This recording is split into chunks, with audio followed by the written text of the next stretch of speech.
It's time to get your morning started with the news you need to know. News update. This is what's trending with DJ and PK.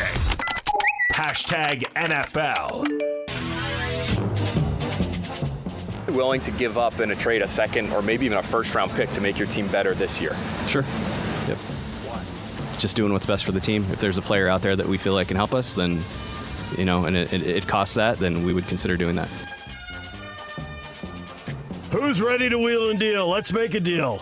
Patriots Executive Vice President Elliott Wolf willing to make a trade and make the team better. Shouldn't that always be the answer? Or would you not be willing to make a trade that makes the team better? Well, because I think they're talking about specifically a high first, and then you don't want to just have a team that's good for one season. You want to have a team, as I related to college, you want to have a program, not a good season. You want to have a program that is consistent, 8, 9 out of 10 seasons. I think that was the point of that question. Would you be willing to go that high? If it's lower, of course. So because he has to have stewardship over the franchise for years to come, not just whatever given season you're in. Cleveland Browns named Joe Flacco as their starting quarterback. The 40-year-old beats out Kenny Pickett, Dylan Gabriel, Shadur Sanders, and Tyler Huntley in the QB Derby. So now, which two of those four will make the roster? Who will end up on the practice squad? What will they do? I don't know. Gabriel and Sanders have looked okay in some preseason action here. Huntley has too. Pickett now, is that hasn't played Barry much. or Shadur? That is Shadur. Okay. Not sure about that one. Apparently, I'm not the only one. Cincinnati Bengals star pass rusher Trey Hendrickson entrenched in his assertion that he will not play this season under the terms of his current contract. He's been holding in and told ESPN yesterday that the team and his team are close agreement on salary and years on a potential new deal, but it's not done yet. And Justin Jefferson, who's been out 25 days with a hamstring strain, suffered on the second day of training camp, returned to practice yesterday. Take it easy because he's good. You don't want that thing flaring up. Right. You think he's, he's certainly a top 10 wide receiver. Would you put him top 5 or even 1 or 2? He's awesome. Make cases for that, sure. DJ and PK. Hashtag college football. It's shaped up. Probably won't release one, though, with the new, health rule, or the rule that the Big 12 put out. That's really all we'll release each week is who's available and who's not. But I can tell you that Isaac Wilson is number 2 right now, and Bird Fickle will have a role as a number 3 at a portion of the offense that will have available to him. But I think we're pretty well set. Kyle Whittingham. No need to really release a depth chart, PK. Be reporting injuries now, per Big 12 conference rules for Big 12 games. So you only have to report who's not available, right? Not who is available, because obviously that would be a much stronger, longer, I should say, list. Yeah, you have to list probable, questionable, doubtful, or out. Yeah. I would throw in there not a chance. Really overrated. A snowball's chance in Hades. Not good enough. Absolutely freaking not. The pizza He's guys. got the AFN designation. The pizza guys really missed the mark on that star ranking. You can have fun with it. Good. I like that Isaac Wilson is the backup. The kid went through a lot last year, and you want to see him progress and get another shot when things are a little more comfortable for him.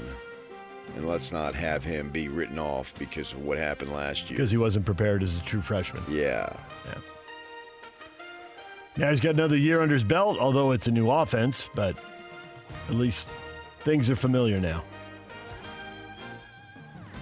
Spencer Fano, first-team preseason AP All-American. I imagine the surprise meter didn't even move at your house when you heard that news. Well, Spencer Fano, it's just a question of which single-digit pick he will be taken at in, next April, early May, whenever they have that draft. And, yeah, it's a guaranteed lock.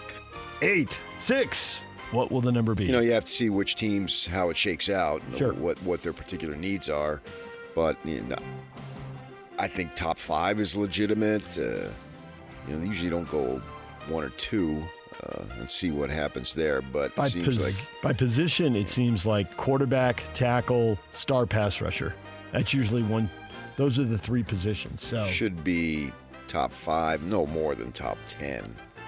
I mean, this kid is just a player. He's been a player forever. Good personality, too. Oh, tons of personality. He's a really fun interview. And as far as Kyle on the depth chart, since everyone's got a guy or guys, multiple people who are out there preparing for the transfer portal, doesn't everybody put everybody's depth chart together? What's the question? The fans and the media won't have the depth chart if Kyle doesn't put it out, but they're analysts at all these other schools. He's not really hiding anything from them. Well, you'll be able to see it the first game. Yeah. And the second game. I mean, they literally list, you go for sports information, and there's usually about 4 or 5 of them that they have there, maybe a couple more at the game.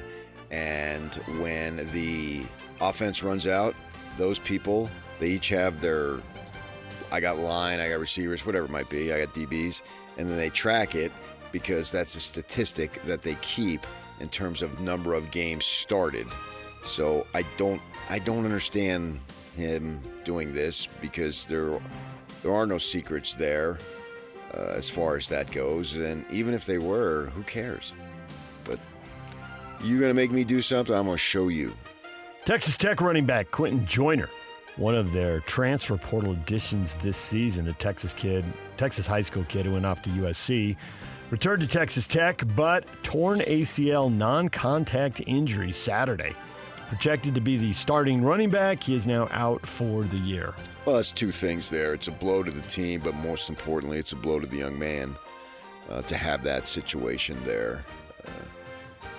This is part of the game. You're going to have, if you go through a season with no starters, missing significant time, throw salt over your shoulder, rub your lucky nickel, whatever you do, because that is something that you got extremely fortunate on that. And I just hate to see this. These non-contact things, too, we see this all the time in multiple sports. I mean, we saw Mariano Rivera in Old Timers out there in left field a couple weeks back, and he just went in a little bit on a fly ball. Now he's a relief pitcher. I don't know what he's doing in left field, but he barely even moved, and his Achilles go out. A friend of mine whose son's on the Olympic volleyball team goes up for a spike and tears his Achilles. I mean, he's 6'7", extremely athletic, blah, blah, blah, something he's done a million times in playing volleyball. Is the one. Yeah, and he's with a shot to make the U.S. Olympic team for the Olympic Games. Now, he's still got time because this just happened a few weeks ago. In fact, he's headed off to Germany for his European League team, although obviously he won't be ready for a while. But, yeah, these things that happen like this are just... You don't understand why and how it happens and all that stuff, because there are things that every one of these kids, man or woman, has done a million times. Ohio State names former Alabama transfer Julian Sayin as the Buckeyes' starting quarterback. Well, I knew he was going to be the starter. I mean, just saying. There it is. Just saying. He's a 5-star, all that stuff. Everybody wanted him. I think he was at Alabama first, wasn't he? Yep. And moved over after Saban retired. Oklahoma's offering fans a chance to attend post-game news conferences for a price. It's one of the Sooner Magic Memory offerings. The program is created to give fans greater access this season. Cost for 2 people to sit in on the media session after the Oklahoma-Michigan game is $692.11. The cost to attend the post-game press conference of the SEC opener against Auburn, $576.86. Illinois State, you get it for the low price of $461.61. I don't know why anyone would do that. Having sat in a lot of them. Well, one thing, they got to make sure they're not in the way. Well, and the Illinois State one apparently is already sold out. Do not get in the way, because that's a work environment. It bugs me when I see these guys bring their kids and sit them on their lap. This is a work environment here. Jobs are at stake for these media people who are barely making enough money, and you don't want them getting in the way. I like the way Utah does it. They've got a glass thing, 2 glass things behind and to the side, and then the room is self-contained there for the people who are working. If you're in that room, you should be working. But if it's something like Utah has, which is really good, and then normally the They have the audio piped the out. station that covers them plays it anyway. Yeah. That's good enough, isn't it? Yeah. And you can see Rob press conferences posted wherever, so I don't know why you'd want to sit in the room. You know, I've seen people putting them up on Facebook pages and YouTube. I know they do that. They're up on YouTube within 20 minutes or something. I think that it's part of extending the celebration if you win. If Absolutely. you lose, nobody wants to. You just want to get out of there, right? Click. But if you win, like I go back to that USC game a few years back, there was so many people in that Garf South end zone underneath that were just loitering. Nobody wanted to go home because then it's over. In the moment. Yeah, bask in the moment. And they were just hanging out. I took more pictures with fans that day than ever because they were just so excited. Hey, I think I recognize that schlub. And I get that. You want to bask in it. You want to have it last longer. You don't want it to be over. If it can last another 20 minutes or a half hour, sure. I understand that completely. Auburn announced plans to retire Cam Newton's jersey.